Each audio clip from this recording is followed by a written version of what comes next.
The conflict officially began in 1986, when the first northern rebel movement took up arms against the southern-based Museveni. But the deeper roots of this north-south divide can be traced back to the late 1800s, during what was called by the imperial European powers the scramble for Africa.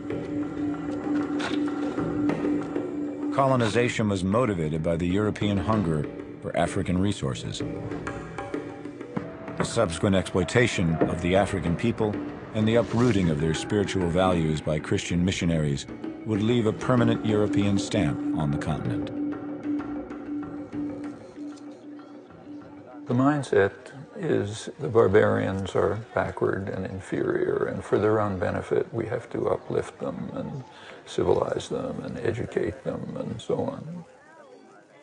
The psychology behind it is kind of transparent. I mean, when you've got your boot on someone's neck and you're crushing them, you can't say to yourself, I'm a son of a bitch and I'm doing it for my own benefit.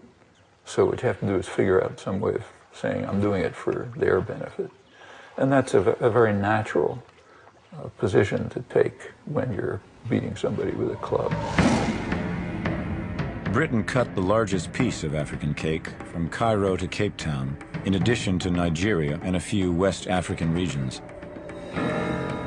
It was also the British Empire that in 1894 imposed an arbitrary boundary around the many diverse ethnic groups and kingdoms that would make up Uganda. The southern Bantu-speaking people were given economic, political, and educational advantage. The northern ethnic groups, two in particular, the Acholi and the Langi, were the main recruits for military and police positions. By exploiting linguistic, ethnic, and cultural differences between the peoples of the North and South, Britain's divide and rule policies created a tension between them that helped maintain British rule. The French took an east-west slice of the continent as well as Madagascar. The Belgians took Rwanda, Burundi, and the Congo in what Joseph Conrad called the vilest scramble for loot that ever disfigured the history of human conscience. Slave labor took over 5 million lives. In Rwanda, Belgium entrenched the idea of the Hutu as a workforce and the Tutsi as extenders of Belgian rule. The politicization of these two cultures would profoundly contribute to the genocide of 1994.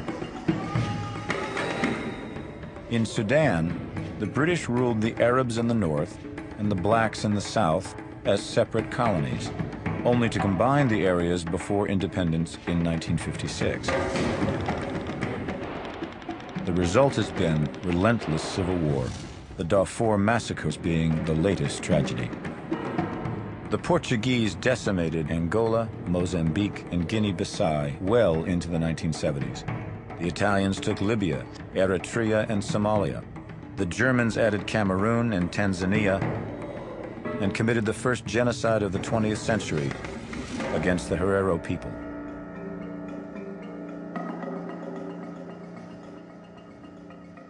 No colonial power is going to succeed unless it's going to play on existing divisions and sharpen them, increase them, exacerbate them. So one of the first questions after the end of colonialism is who belongs and who doesn't? Who was part of the colonial struggle and who betrayed? And this is time to settle scores. It was this colonial legacy that Uganda carried forth into its independence in 1962. Milton Obote, a northerner, was named Uganda's first prime minister.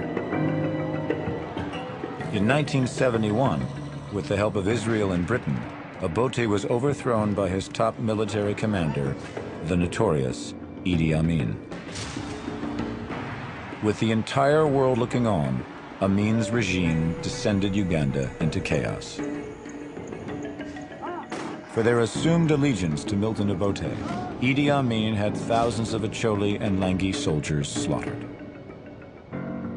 Right from independence, the leaders did not do enough.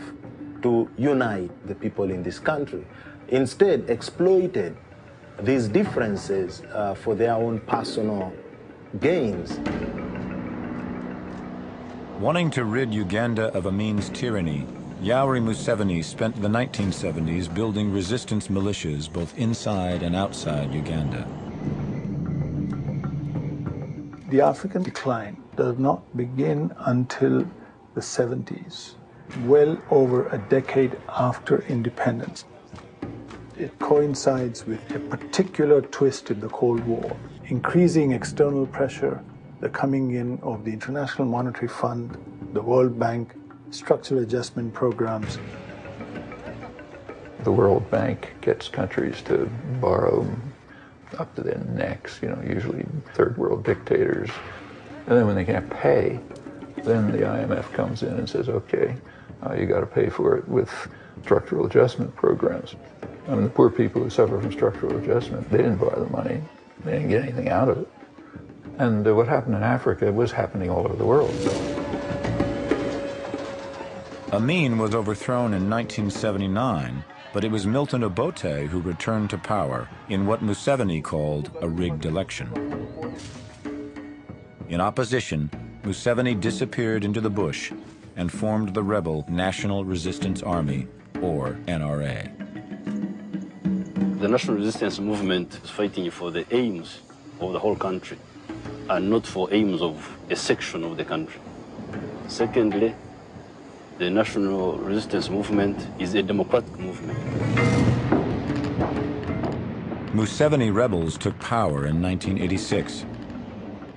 Thousands of defeated Acholi and Langi soldiers, fearing retribution for atrocities committed during the Civil War, fled north.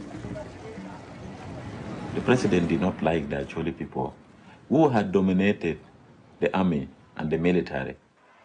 So when the president took over power in 1986, he told us that you Acholis, I'm going to put you in a bottle, like grasshopper. You see a grasshopper, if you put a grasshopper in a bottle, and I will block that bottle, you will see outside and not be able to get out. You look for food and not get it, so you start eating yourself. Although several northern rebel groups formed in opposition to Museveni, only one had a spiritual component.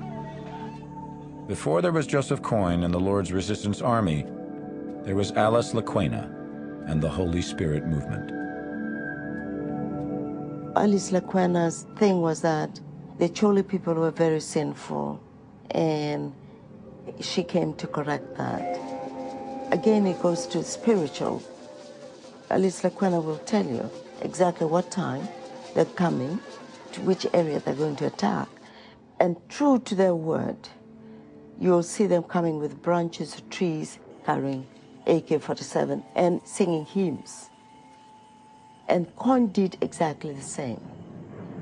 And this just terrified government troops. In October of 1987, after a number of surprising military successes, Alice Lakwena's forces were demolished by Museveni's National Resistance Army just north of Kampala. Once shunned by Alice Lakwena, Joseph Coyne and the Lord's Resistance Army soon became the main rebel force in northern Uganda, with Coyne recruiting some of Lakwena's forces and even channeling her main spirit. But Coyne did not prove to be as popular with the people as Lakwena, and resorted to coercion, abduction, and terror to build his army.